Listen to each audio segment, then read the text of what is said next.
فرمائی بظاہر یوں بھی ہو سکتی تھی اور مفہوم پورا ہوتا، ورفعنا ذکرک، اے محبوب ہم نے آپ کا ذکر بلند کیا، یعنی آپ کے ذکر کو بلند کرنے کا ذمہ ہم نے لے لیا ہے، ہم بلند کر رہے ہیں۔ اب وہ ذکر آسمانوں پر ہو یا زمین پر ہو، فرشتوں کے درمیان ہو، اجنہ میں ہو، مخلوقات میں سے کسی بھی مخلوق کے ساتھ ہو، یا عرش اولیٰ پر ہم مجلس سجائیں، ہم بیٹھیں، ہم ذکر کریں محبوب تمہارا، ورفعنا ذکرک، اے محبوب آپ کے ذکر کو ہم نے بلند کیا ہے۔ اب کون ہے جو آپ کے ذکر کو گھٹائے؟ اللہ اکبر۔ لیکن یہ نہیں کہا آیہ کریمہ یہاں مکمل ہو سکتی تھی، جملہ یوں مکمل ہو سکتا تھا، نفس مضمون کے حوالے سے جملہ پورا مکمل تھا، ورفعنا ذکرک، اے محبوب آپ کا ذکر ہم نے بلند کیا، لیکن نہیں، ارشاد باری تعالیٰ ہوتا ہے ورفعنا لک ذکرک، اے محبوب ہم نے آپ کا ذکر آپ کے لیے بلند کیا ہے۔ اللہ اکبر۔ یہ آپ کے لیے کیا ہے؟ یہ تمہارے لیے کیا ہے؟ اللہ اکبر۔ مخلوق کا بھی کوئی کام ہوتا ہے، مخلوق کا کوئی بھی کام ہوتا ہے، ہمارا کام کیا ہے؟ نماز پڑھنا ہے، روزہ رکھنا ہے، حج کرنا ہے، خیرات زکات دینا ہے،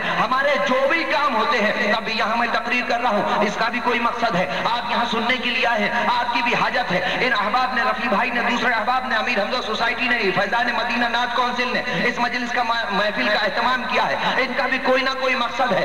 ہر کام کا مخلوق جو بھی کام کرتی ہے اس کا کوئی نہ کوئی مقصد ہوتا ہے، اس کی کوئی نہ کوئی غرض ہوتی ہے، اس کی کوئی نہ کوئی حاجت ہوتی ہے۔ تو ہم نے نماز پڑھی اللہ کو راضی کرنے کے لیے، جنت پانے کے لیے، دوزخ سے بچنے کے لیے۔ کوئی بھی کام کریں گے ہم تو غرض ہوگی اس کے اندر، اغراض ہوں گی اس کے اندر، مقاصد پیش نظر ہوں گے، حاجتیں ہماری یقیناً اس میں مستور ہوں گی۔ لیکن اللہ نے کہا محبوب میں تو اغراض سے پاک ہوں، میں تو مقاصد سے پاک ہوں، میں تو حاجات سے پاک ہوں، مجھے کوئی غرض نہیں ہے، مجھے کوئی حاجت نہیں ہے، لیکن پھر بھی ورفعنا لک ذکرک، محبوب آپ کا ذکر بلند کر رہا ہوں۔ تو پھر پوچھئے نہ مجھے کوئی حاجت ہے، نہ کوئی مجھے مقصد ہے، نہ مجھے کوئی طلب ہے، نہ کوئی میری غرض ہے، پھر کس کے لیے محبوب آپ کو راضی کرنے کے لیے آپ کا ذکر بلند کرتا ہوں۔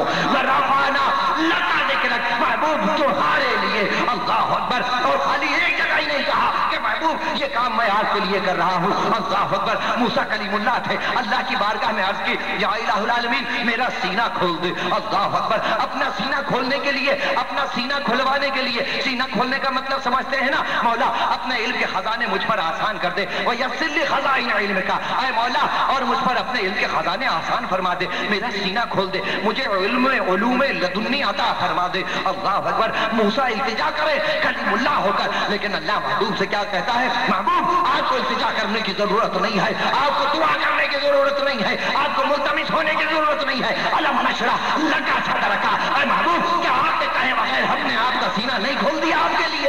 اللہ اکبر، اللہ اکبر۔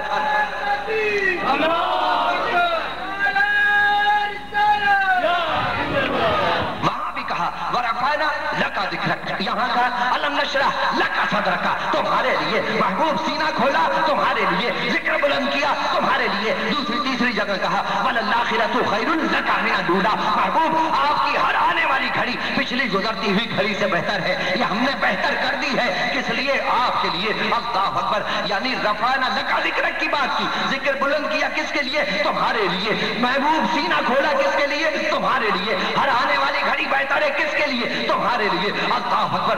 اعلیٰ حضرت عظیم البرکت مجدد دین و ملت الشاہ احمد اللہ خان فاضل بریلوی رحمت اللہ تعالیٰ علیہ کی روح تعالیٰ بڈھی عرض کرتے ہیں زمین و زمان تمہارے لیے، مکین و مکان تمہارے لیے، چنین و چنا تمہارے لیے، بنے دو جہاں تمہارے لیے، دہن میں زبان تمہارے لیے، بدن میں ہے جہاں تمہارے لیے، ہم آئے کہاں تمہارے لیے، اٹھے بھی وہاں تمہارے لیے۔ نعرے تکبیر، نعرے رسالت، نعرے رسالت۔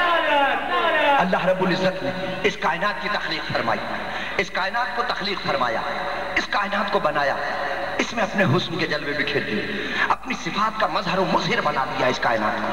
زمین کی وسعتوں کو دیکھیے، پہاڑوں کی بلندی کو دیکھیے، آسمان کا بے ستون ہونا دیکھیے، چاند ستاروں کی روشنی کو دیکھیے، فصلوں کا لہلہانا دیکھیے، چڑیوں کا چہچہانا دیکھیے، دریاؤں کی روانی دیکھیے، آبشاروں کی نغمگی دیکھیے، ہر طرف اللہ رب العزت کی صفات کا جلوہ دکھائی دیتا ہے۔ کائنات کو حسین ترین بنا دیا اللہ رب العزت۔ لیکن یہ کائنات بنائی کس کے لیے؟ ارشاد باری تعالیٰ ہوتا ہے وَسَخَّرَ لَكُمُ اللَّيْلَ وَالنَّهَارَ وَالشَّمْسَ وَالْقَمَرَ، اے لوگوں سنو سنو، اس کائنات کو ہم نے تمہارے لیے مسخر کر دیا۔ یہ کائنات تمہاری رضا کی طالب ہے، یہ کائنات تمہاری لونڈی ہے، تمہاری خادمہ ہے۔ اب تم چاہو تو اس زمین کو کھیتی کے لیے استعمال کرو، یا تحت و سرا تک کھودتے چلے جاؤ اور پیٹرول اور خزانے باہر نکال اس زمین کو نہیں خالی اس آسمان کو بھی ہم نے تمہارے لیے مسخر کر دیا. اب چاہو تو تم مریخ چاند زہرا عطارد خلا دھنک اس کو اپنے قدموں کی دھول بنا لو, چاند پر کمندی ڈالو, مریخ کو تسخیر کرو. وسخر لکم اللیل والنہار, دن اور رات تمہارے لیے مسخر کر دیے. والشمس والقمر, چاند سورج تمہارے لیے مسخر کر دیے, یہ سب چمکتے ہیں تمہارے لیے. زمین بنی تمہارے لیے, انسان سے کہا جا رہا ہے. وسخر لکم اللیل, اور تمہارے لیے ہم نے اسے مسخر کر دیا. مولا زمین کو اتنا خوبصورت بنایا ہے, تو نے اپنی صفات سے مزین فرما دیا اور اس کو انسان کے لیے بنا دیا. ارشاد ہوتا ہے ہاں اس کو میں نے زمین کو انسان کے لیے بنایا. اب یہ زمین انسان کی رضا چاہتی ہے. اچھا الہ العالمین, انسان کو کاہے کے لیے تو نے بنایا؟ زمین بنائی انسان کے لیے, کیا انسان بھی کسی کے لیے بنا؟ ارشاد باری تعالیٰ ہوتا ہے وَمَا خَلَقْتُ الْجِنَّ وَالْإِنسَ إِلَّا لِيَعْبُدُونَ, کہ ہم نے انسان اور جنوں کی تخلیق اس لیے فرمائی, انسان اور جنوں کو اس لیے پیدا فرمایا کہ یہ ہماری عبادت کریں, ہماری رضا چاہیں, ہماری ورشپ کریں, ہمیں راضی کر لے. کائنات بنی انسان کے لیے, انسان بنا رب کے لیے. یا اللہ اکبر اللہ اکبر, تو کیا رب بھی کسی کے لیے ہے؟ اللہ اکبر. اللہ رب العزت نے ارشاد فرمایا ہاں اس کائنات کو میں نے حسین بنایا, کائنات میرے لیے ہے اور کائنات انسان کے لیے ہے. کائنات انسان کی رضا چاہتی ہے, انسان رب کی رضا چاہتا ہے, اور میں رب مصطفیٰ کی رضا چاہتا ہوں. وَلَا سَوْفَ يُعْطِيكَ رَبُّكَ فَتَرْضَىٰ, اے محبوب ہم آپ کو عنقریب اتنا دیں گے, اتنا دیں گے, اتنا دیں گے کہ آپ راضی ہو جائیں گے. ان کائنات انسان کی رضا چاہتی ہے, انسان رب کی رضا چاہتا ہے, اور رب خود کلام پاک میں فرماتا ہے, اپنے کلام میں فرماتا ہے وَلَا سَوْفَ يُعْطِيكَ رَبُّكَ فَتَرْضَىٰ. محبوب ہم تو آپ کی رضا کے طالب ہیں, آپ کی رضا چاہتے ہیں.